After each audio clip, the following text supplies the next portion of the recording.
ధన్యవాదాలు.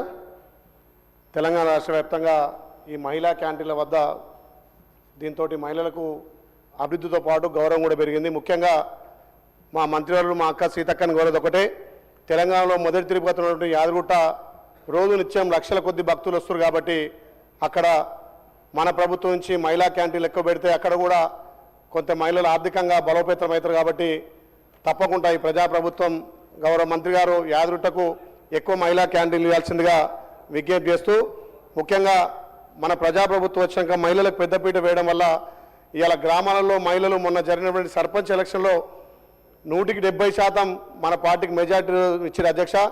మహిళల ఆత్మగౌరవం పెరిగింది. ఇలా ఉచిత ఆర్టీసీతో పాటు మహిళలకు ఆర్టీసీ ఓనర్లను చేయడం, క్యాంటీన్లు వేయడం, పెట్రోల్ బంకులకు ఓనర్లు చేయడం, నిజంగా గత 10 ఏళ్లకు ఈ 2 ఏళ్ల పాలనకు మహిళలు కాంగ్రెస్ అంటే మా కుటుంబం అని చెప్పి పెద్ద ఎత్తున కాంగ్రెస్ పార్టీకి మొన్న మద్దతు ఇచ్చిన అధ్యక్ష.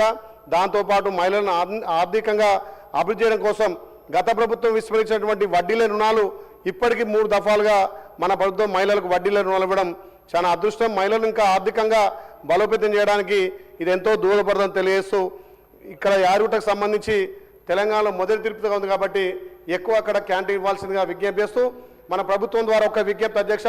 మొన్న మేము గ్రామాల్లో తిరుగుతుంటే ఈ ఇందిరమ్మ చీరలు మహిళా సంఘాలకి వస్తాయి అంటున్నారు. మంత్రి గారు దయచేసి 18 ఏళ్ళ నుండి 90 ఏళ్ళ అవ్వకు కూడా ఇస్తామని మేము మాట ఇచ్చినాం. దాని ద్వారా గతంలో 60 రూపాయల చీర ఇచ్చి మహిళల ఆత్మగౌరవం దెబ్బతీసినటువంటి ఆ ప్రభుత్వానికి మన ప్రభుత్వం ఇలా పట్టు చీరగా, ఒక తల్లిగారింటికి అంచెలు వచ్చిన చీరగా ప్రతి ఒక్కరూ మా ప్రభుత్వం అందిస్తుంది, మా రేవంత్ అన్న మా పెద్దన్నగా అందిస్తుందని చెప్పింది. కాబట్టి మీరు ప్రతి అర్హులందరికీ 18 ఏళ్ళు నిన్న వాళ్ళందరూ కూడా ఇందిరమ్మ చీరలు ఇవ్వాల్సిందిగా మీ ద్వారా విజ్ఞప్తి చేస్తూ, ఈ మహిళా క్యాంటీన్లు అనేది మహిళల ఆత్మగౌరవం పెంచి మహిళలను ఆర్థికంగా బలోపేతం చేయడానికి ఉపయోగపడని తెలియజేస్తూ, మా మంత్రివర్యులు మా మీద దయించి మా యాదగిరిగుట్ట తెలంగాణ తిరుపతికి ఎక్కువ క్యాంటీన్ ఇవ్వాల్సిందే విజ్ఞప్తి చేస్తున్నా. థ్యాంక్ యూ అక్క. గౌరవ మంత్రి గారు. అధ్యక్ష బిర్లా ఐలన్న గారు కోరినట్టుగా యాదగిరిగుట్ట కాడ కూడా తప్పకుండా ఎక్కువ భక్తులు వస్తూ ఉంటారు. మంచి నాణ్యమైనటువంటి ఫుడ్ కానీ ఇతర షాప్స్ కూడా వాళ్ళ మహిళా సంఘాలు పెట్టుకోవడానికి తప్పకుండా అక్కడ ప్రోత్సహిస్తాం అధ్యక్ష. కలెక్టర్ గారిని కూడా ఈరోజు మరి కోరుతాము, వారి అక్కడ నుంచి ప్రతిపాదనలు ఇమీడియట్లీ తీసుకొని పంపించమని. అదేవిధంగా వడ్డీ లేని రుణాలు కూడా గతంలో 3500 కోట్లు ఎగ్గొట్టిపోయిన అధ్యక్ష. మహిళా సంఘాలకు ఇవ్వాల్సినటువంటి పావుల వడ్డీ అని పావుల వడ్డీ కూడా ఇవ్వలేదు. ఇవాళ వాళ్ళు బయటికి పోయి రకరకాలుగా మాట్లాడుతున్నారు. కానీ మనము ప్రతి సంవత్సరం మహిళా సంఘాలకు 20,000 కోట్ల రూపాయలను ఇస్తూ ఉన్నాం అధ్యక్ష.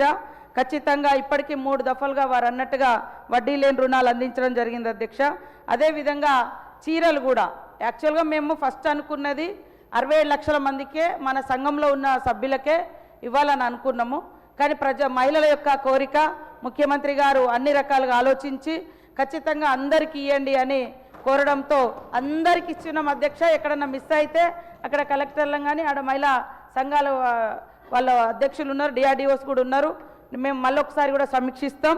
అందుకనే మనము 67 లక్షల మంది పట్టణంలో పల్లెలలో ఉండే నా సభ్యులు, మహిళా సంఘం సభ్యులు.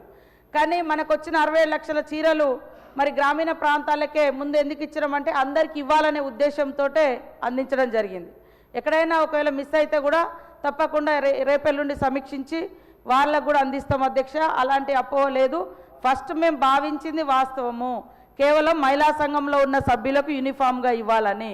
మీరు కూడా చూస్తూ ఉన్నారు, ఎక్కడికి వెళ్ళినా ఆ చీర చూస్తే ఒక గౌరవం, ఒక ఆత్మవిశ్వాసం, ఒక ఎవరైనా కట్టుకొని రాగానే ఇప్పుడు మేము మేడారంలో కానీ ఎక్కడికి వెళ్ళినా మహిళలు కట్టుకొని వస్తూ ఉన్నారు అధ్యక్ష.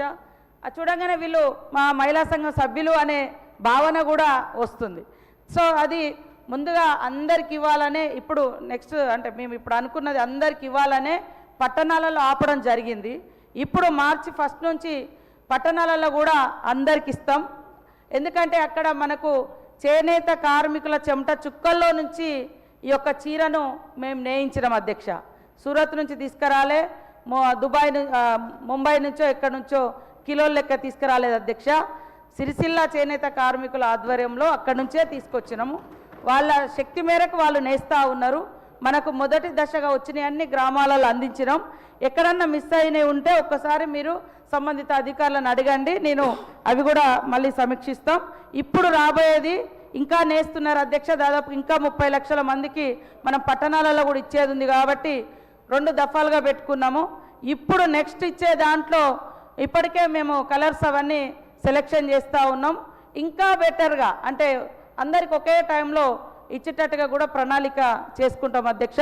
కాబట్టి ఎవరికైనా అపోహ ఉంటే దయచేసి అందరి సభ ద్వారా మీ ద్వారా తెలియజేస్తూ ఉన్నాం అధ్యక్ష. ఖచ్చితంగా మహిళలందరికీ ఇవ్వాలనే ఉద్దేశంతో అందరికి ఇస్తున్నాం అధ్యక్ష. కాబట్టి దాదాపు 1 కోటి మంది చీరలు, 1 కోటి మంది మహిళలకు ఈ యొక్క ఇందిరమ్మ బర్త్డే సందర్భంగా మన ముఖ్యమంత్రి మా సహచర మంత్రుల చేతుల మీదుగా ప్రారంభించడం జరిగింది అధ్యక్ష. కొద్దిగా ఉత్పత్తి కాడ లేట్ అవ్వడంతో ఆగింది, పట్టణాలలో పల్లెలలో లేదు. కాబట్టి మళ్ళీ ఈరోజు మా సిఓ గారు మేము సమీక్షించుకొని ఎక్కడన్నా రాకుంటుంటే వాళ్ళది కూడా తొందరలోనే గ్రామీణ ప్రాంతాల వాళ్ళది కూడా రాకుంటుంటే అది కూడా అందిస్తామని తెలియజేస్తూ, ఖచ్చితంగా ఈ సభ ద్వారా ఎక్కడ పబ్లిక్ మూవింగ్ ఉంటుందో ఎక్కువ హాస్పిటల్స్ లేదా కాలేజెస్ తర్వాత టెంపుల్స్ ఇట్లా ఎక్కడ అవకాశం ఉంటే అక్కడ మీరు ఒక సంఘాన్ని ముందు అంటే వాళ్ళను ప్రిపేర్ చేస్తే వాళ్ళ అప్లికేషన్ ఇస్తే వాళ్ళకు మేము క్యాంటీన్ ఇస్తాం అధ్యక్ష. క్యాంటీన్ కావచ్చు లేదా మిల్క్ సంబంధించి కావచ్చు లేదా కిరాణం సంబంధించి కావచ్చు. ఆ లొకేషన్లో ఇప్పుడు హాస్టల్స్ ఉంటాయి, 1000-2000 మంది పిల్లలు ఉంటారు. అక్కడ వాళ్ళకు డైలీ సోప్స్ అనో లేకుంటే రకరకాల వస్తువులు ఉంటాయి. అలాంటి షాప్ పెట్టుకోవడానికి కూడా మేము సపోర్ట్ చేస్తున్నాం అధ్యక్ష. తద్వారా మహిళల్ని ఆర్థికంగా మరి బలోపేతం చేయాలనే లక్ష్యం అధ్యక్ష. కాబట్టి తప్పకుండా అన్ని చోట్ల ఇలాంటి షాపులకు గవర్నమెంట్ ద్వారా సపోర్ట్ ఉంటుందని తెలియజేస్తా ఉన్నాం అధ్యక్ష.